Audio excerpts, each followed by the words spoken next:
Now, I know that out there, there are some statistics that float around about cops, and you might be thinking to yourself, "Wow, I want to know cop statistics.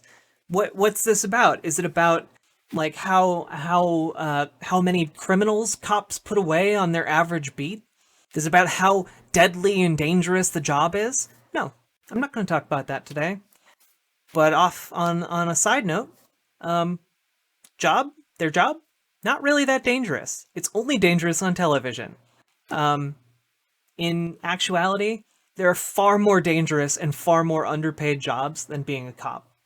But cops kind of get all of the credit because we have historically had a really close ties between our Hollywood types, our Hollywood production companies, and police officers. And it turns out that when you spend literally generations making media about how cops are good and valorous and to be trusted, and then that goes from like the silver screen to all the way to now with police procedurals on television that run literally nonstop. You can't get away from them. They're like the thing in the movie The Thing. So it turns out when you do that, people kind of get this ingrained idea that cops like live in ever constant danger and whatever. And I mean, they do in their own heads, but the stats don't really back it up. It turns out it's a relatively safe profession, especially when compared to like firefighting or something. I don't have those stats in front of me. I might be wrong on that one. I'm willing to take the bullet on that, but I do know that it's not. It's definitely not the most dangerous one. It's not up there. However, no, I'm not talking about that today. Instead, I'm going to be talking about the other one of the other kind of stats that is passed around in lefty circles. The stat that around 40% of police officers abuse their families. So basically, in 1991, a sociologist by the name of Leonore Johnson went to Congress and was like, "Hey, I just did a study, and I found that like basically of our 900,000 cops that we have in the United States, around 360,000 of them abuse their families." So we're talking about like beating their wives, their husbands, their children, you know, that kind of thing. Um, and not just like emotionally abuse them or made them feel bad. We're talking about like domestic violence, so like physical abuse. So you can actually read the full text. That's still online. You can read the text of that hearing. It's right here. I'll link it in the highlight when it comes out later. But yeah, on the front lines, police stress and family well-being. Hearing before the Select Committee on Children, Youth, and Families, House of Representatives, 102nd Congress, first session. And yeah, Leonore Johnson presented that data, and it hasn't really been followed up on. But did you ever think it was kind of strange that like one of the leading indicators for if someone's going to be a mass shooter? Oh, I forgot. I didn't switch it over. You can't see what I'm seeing. There we go. On the front lines, police stress and family well-being. But did you ever think it's strange that like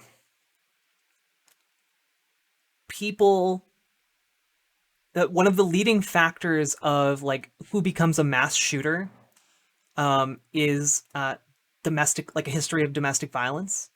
Um, that's a correlation that exists. Um, because often what ends up happening is that domestic violence escalates, and when it escalates, uh, it tends to do so explosively and in like emotionally. So like some a partner cheats on someone, and uh, they're that someone then goes out and grabs their gun and goes to their partner's workplace, shoots their partner, and then shoots two other employees who happen to be there, or four other employees, however many it takes to qualify as a mass shooting. Um, so that's a thing. And also, again, people who engage in domestic violence, are much more likely to commit other kinds of violent acts, which includes murder. So they're much more likely to kill other people.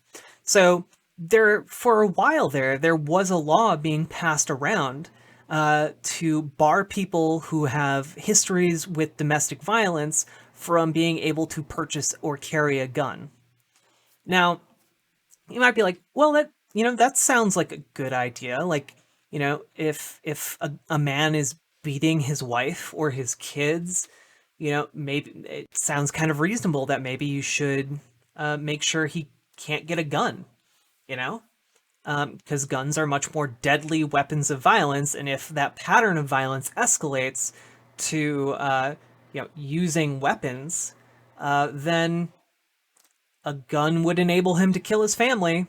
That's a thing that would happen, and it's a thing that does happen. So there's this law being passed around, and it just kind of died out. And one of the big reasons it died out is because this stat exists and it holds true. 40% of police officers abuse their families, which means we would have to disarm 40% of our police force. But I also want to bring your attention to the fact that you're arming a police force with, in the segment we just talked about, Palantir, you're arming them with the ability to spy on the entire surrounding area, to on basically anyone on their authority as a police officer, and 40% of them abuse their families. I can't imagine something scarier than knowing if I was like in an abusive situation, that even if I try and run away, my partner could hunt me down with a police database. That's terrifying.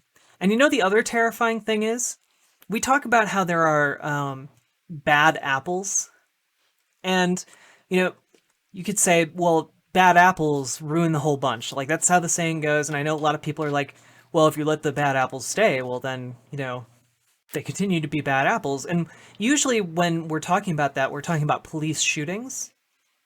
But you also have to apply that to people who beat their partners and children. And I can't imagine anything really more pathetic and awful and like incredibly gross than beating your close loved ones. And 40% of our cops do that. Well, then what about the other 60%? Because often what happens with police officers who are involved in domestic violence altercations, their partners cover for them.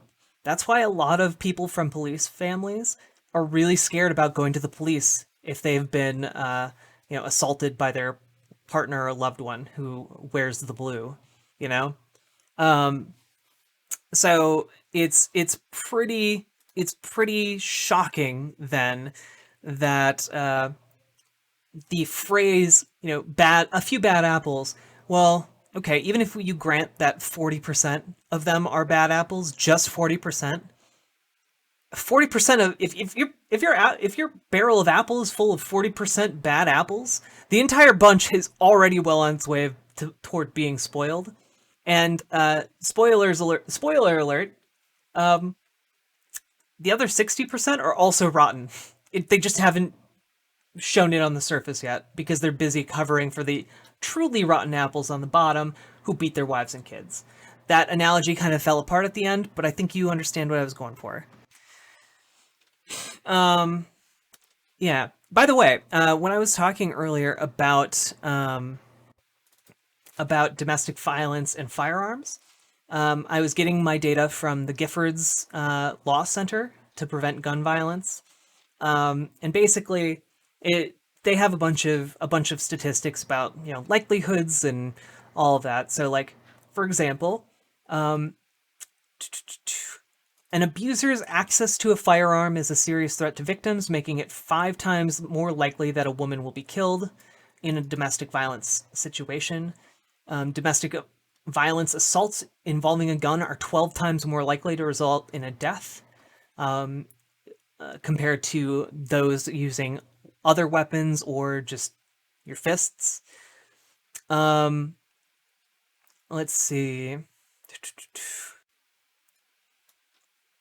Trying to see the other thing. I wanted to mass. Right. In more than half of mass shootings, where 4 or more people were killed, the shooter killed an intimate partner, and one analysis found that nearly a third of mass shooters had a history of domestic abuse. That's incredible. And so not only are we not willing to try and prevent those sorts of violent altercations, we're willing to increase the number of mass shooters by a third in order to protect 40% of our bad cops from the awful overstep of justice of just not being able to carry a deadly weapon.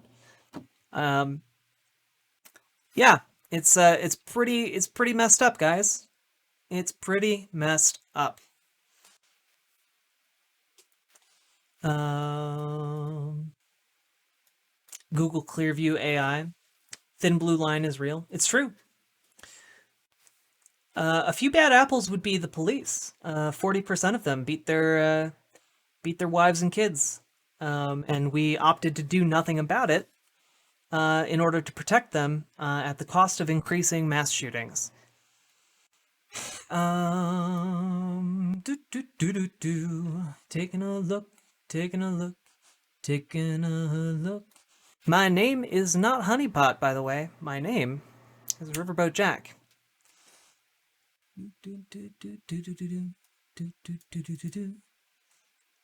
Two different groups. One tries to help people, the other is a terrorist organization. Uh, I mean, uh, I Antifa isn't really a group; it's an ideology. And if you're against Antifa, you need to understand that Antifa is just a shortened version of anti-fascist. So, I guess, if you're against anti-fascists, you support fascism. Um, you're probably pro people not being helped if you're a fascist. Um, don't even give me that Biden cop out bullshit. No, I mean it's true. Like the entire organization, like the organizational structure of Antifa doesn't exist. People are just showing up because A, they don't like fascists and Nazis, and B, turns out they would really like it if cops were held accountable for murdering people. Like I feel like those are two things that I feel like most people in America, if they're really true Americans, should agree on. That you hate fascists, and that you think that the police should be held to the same standards that everyone else is held to, especially when it comes to serious crimes like murder.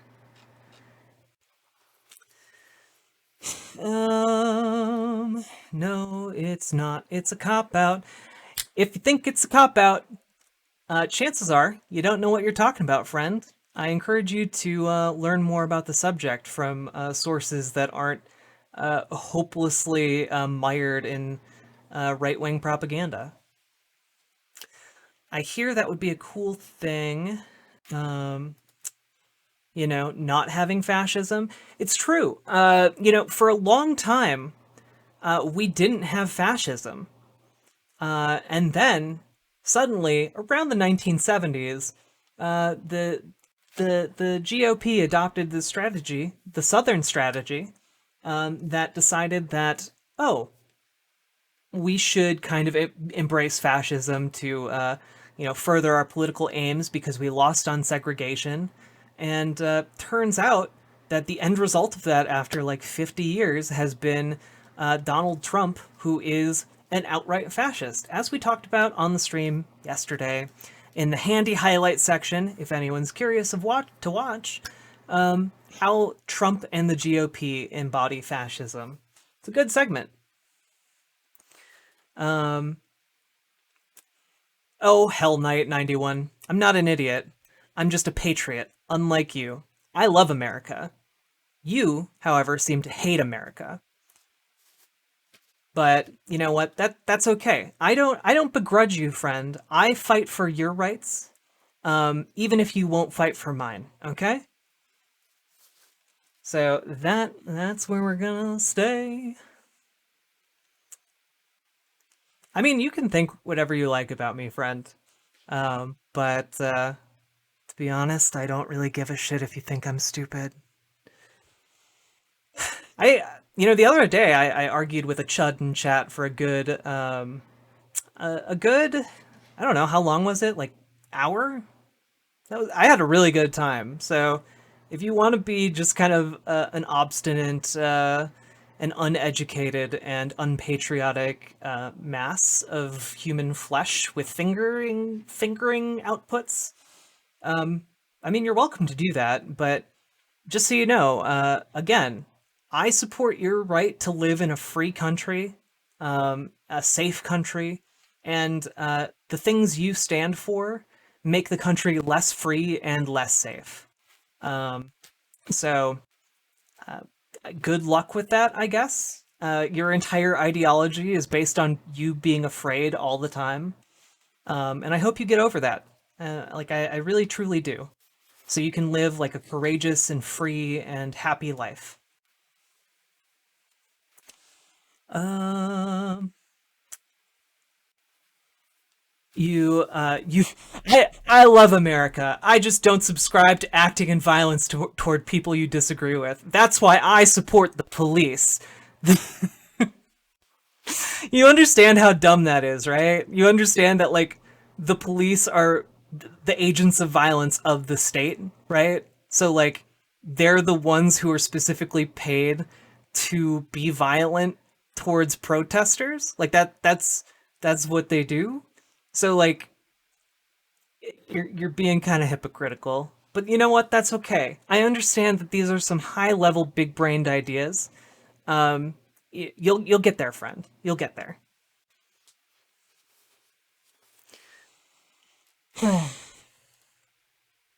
Let's see. Mr. Badbit seems like a no-brainer to me. True. Kind of fell behind on chat. Man, that whooshj guy really got upset that I wasn't directly responding. Um, let's see. I have a cop friend, told him about the fact that we are in a more peaceful, less violent crime time than any time in the past 30 years. I quoted the FBI. He said fake news. Yeah, that's the other thing. A lot of these types who come into chat and are like, the police are great. They say that, but then like they're just kind of going off of this gut feeling that they have from ingesting like pop dramas for like the last 20 years. And they aren't really basing it on data. And if you try and show them data and be like, You're just kind of wrong," they just kind of allow themselves to completely divorce from reality for a little while, and they don't believe it. So they become very selective about which facts they are willing to accept, which means that their ability to argue properly is really impaired, kind of by their uh, derangement towards licking boots. Let's see. I'm beating my head against the fucking wall here. All you lefties are the same. Do you really even understand the leaven of stress a cop has to deal with? Um, let's take a look at something here. Um, most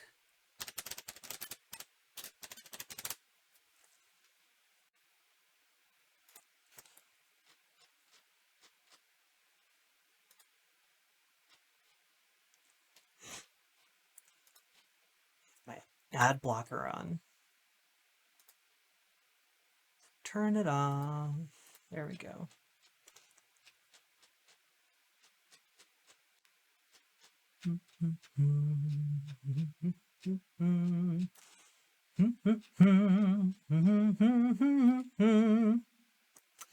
Let's just take a look at the top 10 most dangerous jobs in the United States. How about we do that? The Hell Knight. Let's see. Oh, okay. First line supervisors of landscaping, lawn service, and groundskeeping workers. This is the 10th most fatal job in the United States.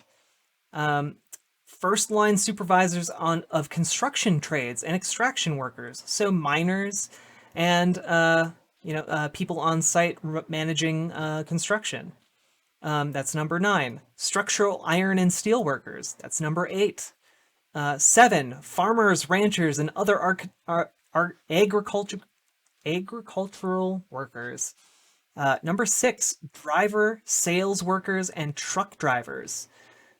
Number 5, refuse and recyclable material collectors. Number 4, roofers. Number 3, aircraft pilots and flight engineers. Number 2, fishers and related fishing workers. Number 1, logging workers. Weird. I feel like the way people talk about cops, it should be the most dangerous job in the world, and yet it's not. People who cut down trees for a living are doing a more dangerous job. I feel like maybe, just maybe, this should be a sign to you that you have ingested a lot of misleading media, and you need to reevaluate where your opinions are coming from, friend. Like, I love you, I truly do, but you need to understand that your view of the world is incomplete and is based on media that's being fed to you by people who stand to benefit from more and more police. And you know what? The people who are going to benefit from that are not you, okay? They're not you, they're not me, they're people who have more money than we could possibly imagine.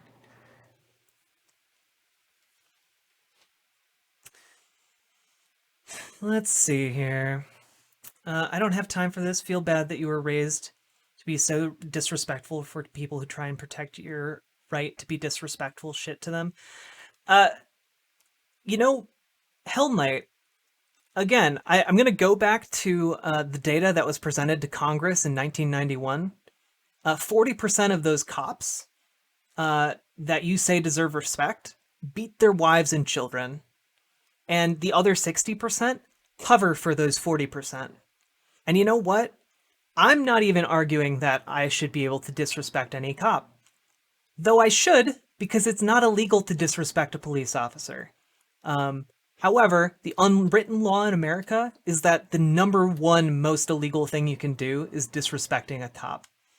But the thing that I am arguing is that when cops indiscriminately murder people, or deliberately murder people, or otherwise get people killed, they should be held accountable for their actions.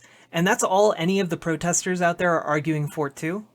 And it seems like you've kind of missed the message because you got scared by people who dressed in black, which doesn't speak very well of your level of courage. So I guess I would just argue that maybe you should reach inside yourself and kind of man up a little bit. Pull your cojones out of your body and kind of really embrace that you are a brave individual who is not afraid of people who are just wearing black. Because honestly, a lot of goth people are really fun. And honestly, a lot of Antifa people are way better people than cops. Because you know what? At the very least, no matter what other things you believe about Antifa, at the very least, 40% of them aren't beating their wives and children. Okay? So I feel like maybe you need to really internalize that data. Okay?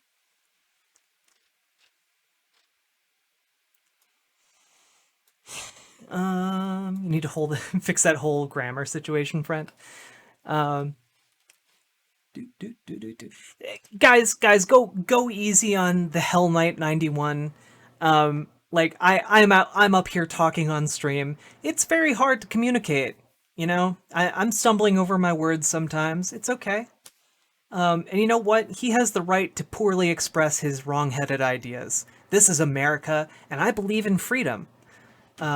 So, unlike apparently our Hell Knight friend here.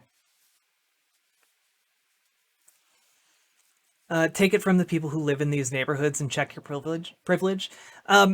Look, I don't care about the anecdotal data of people who live in those neighborhoods because a lot of people have wrong-headed ideas that come from the same misinformation networks that you get yours.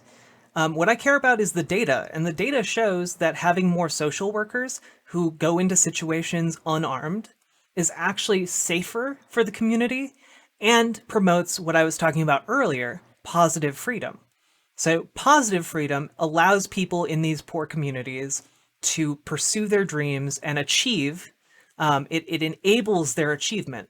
And that is what I am for. I want people to be able to achieve great things and make our country great. So I guess like you want to adopt policy that isn't going to help people as much. I don't think that's a good argument, to be 100% honest. Um, it's not good. Your arguments are just bad. On that knot, I'm out. Okay. Well, it was fun talking with you, friend. And remember, I will continue to fight for your rights, even if you will not fight for mine. Do do do do do do do do do do. I came into this stream not feeling very good about life or anything else. Actually feeling pretty good right now. Donald Trump will destroy COVID. He'll use his blood to make a vaccine. You know what? Faith plus one.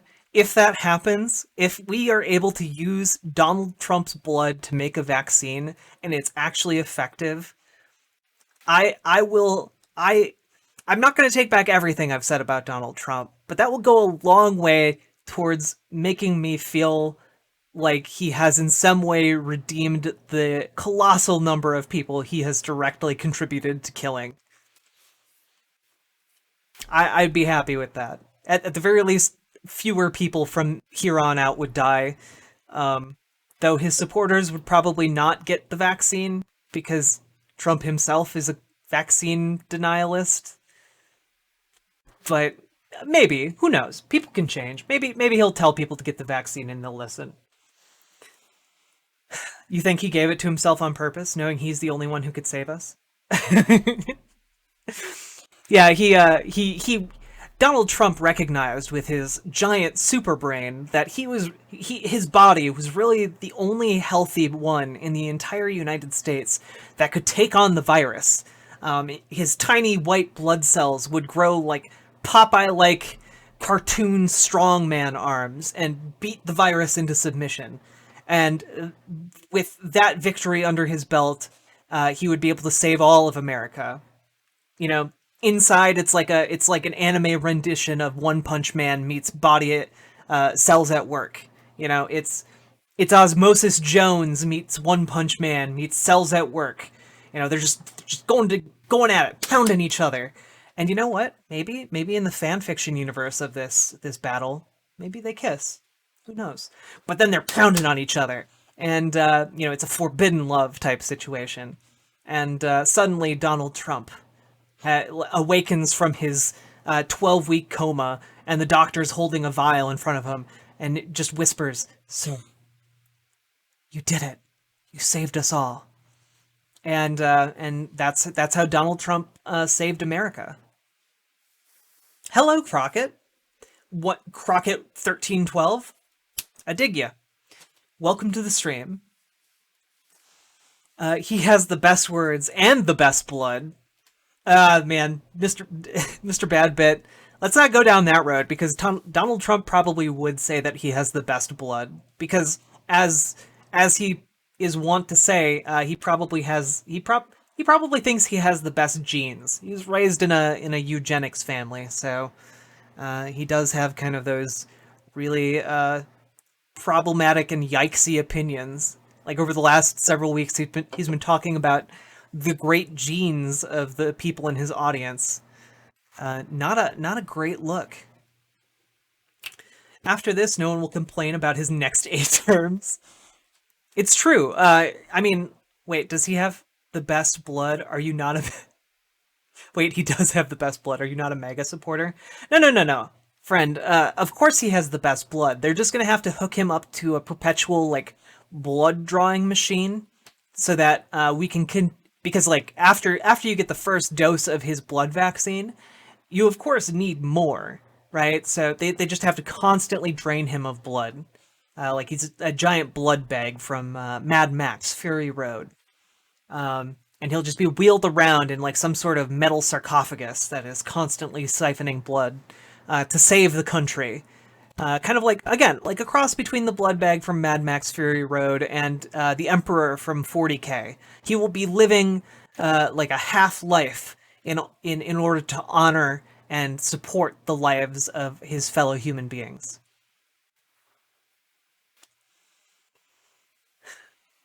Nice, nice. Any other Proud Boys here?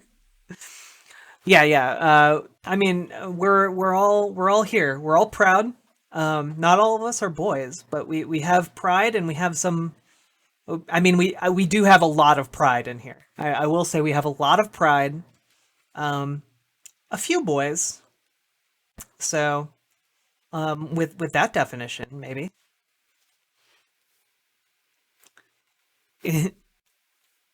Proud boy. Wait, do cat boys count as boys, or do you have to designate them as cat boys? Because we might have a few cat boys in here too. Who knows?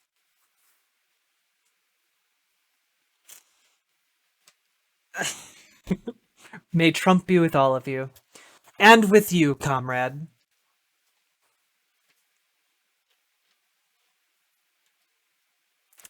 Cannot tell if parody or not. Um, I meant hey have I meant hey have boy in the name. I don't follow you, Crockett. 1312. But true, I cannot tell if parody or not. I just sat down after getting food for myself and the missus, and we're talking about siphoning Trump. True, because his magic blood will save us all, Mithril Mist. I feel like that was pretty self-evident, right? Oh, that was supposed to mean they, not hey. Um, oh, they have boy in the name. True. I'm kind of sad Hell Knight left us. I was enjoying that conversation. I'm also kind of sad that Jay left. I was enjoying talking with them, but they just caught me in the middle of some segments and got upset I wasn't talking with them. True, Faith plus one. Parody is dead, so it doesn't matter. You don't need to know.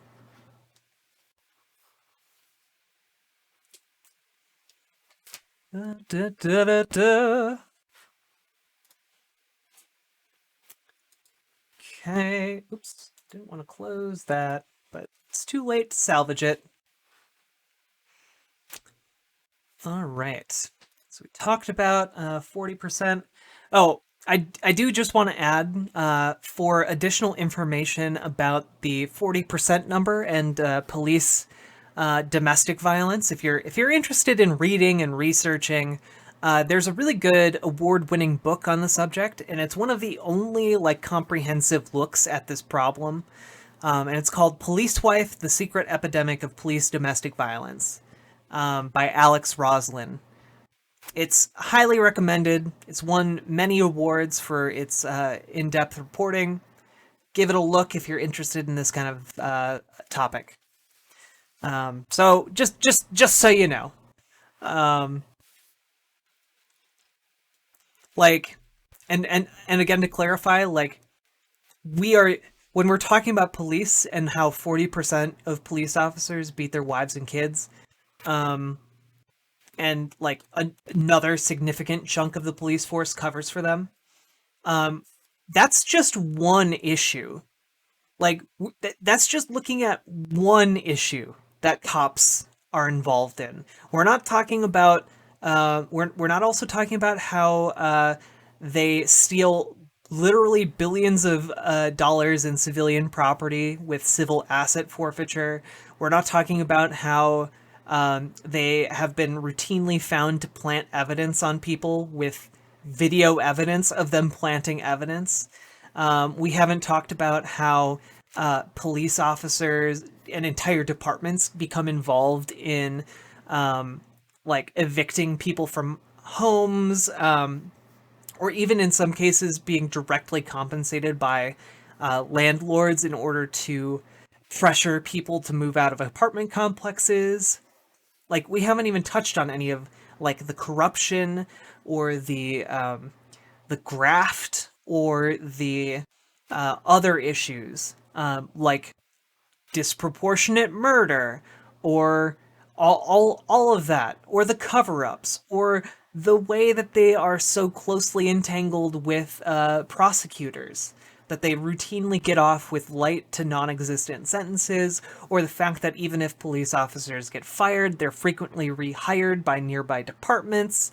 Like, all of these issues are there on top of the fact that 40% of them beat their wives and kids. So, those are all things to keep in mind whenever someone pulls out, there are only some bad apples, okay? And that's where I'll leave that, okay?